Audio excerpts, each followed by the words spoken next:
Hi farmers, welcome to Beneleza Nutrition channel once again. Today I want to talk about one of our prime ingredients in feeds, which is soya.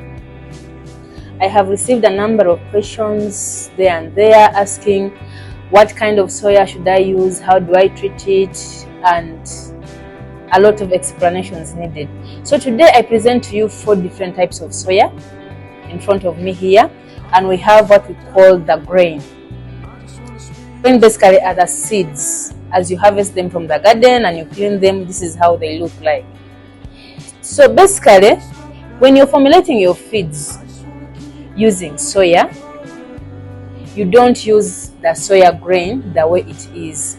It has to undergo treatment. And when we say treatment, what does it mean?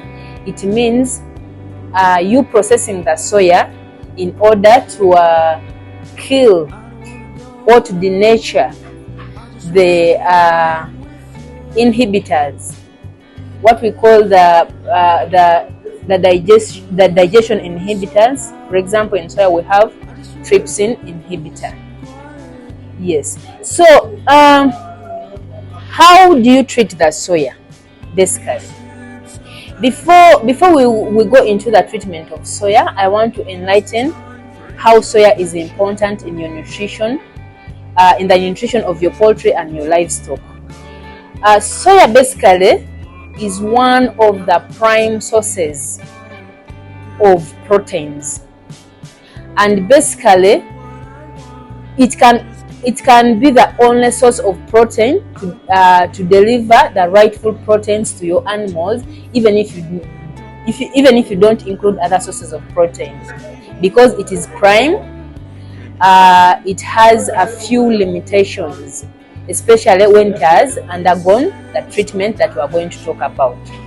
So how do you treat soya so that you can kill or denature these trypsin inhibitors? Basically, you can do the roasting. So you roast your soya. After it has gotten ready, you can now grind it to a particle size that can be mixed with others, and then you feed your animals. So basically, this is soya that has been roasted and then ground, ready to be used for making of your feeds. Different feeds, could be for poultry or could be for livestock. Now, I've been receiving questions. I hear of full fat soya and the oiled soya. What are the differences? Now, when you pick these grains and you roast them, okay, and then you grind them to this form, this one becomes full fat soya because you haven't removed any oil from it. You have basically roasted to denature the what? The trypsin inhibitants, and then now you have ground it so that the whole oil that is in the soya is still intact in it. So this is what we call full fat soya. So we have what we call the oiled soya. There are usually 2 types of the oiled soya.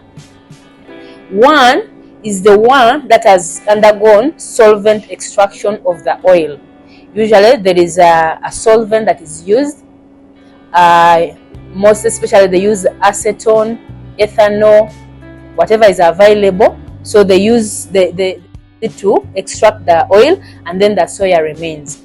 This extraction process ensures that at least 90% or even 90 to 99% of the oil has been removed from the soya. So what will remain basically is the cake or the soya particle that contains very minimum soya in it. And then the other type is the mechanically extracted oil, where we have the plates, both hot and cold plates, pressing into the soya and then releasing the oil. So that's what we call the mechanically extracted soy. So this extraction process ensures that the oil has been removed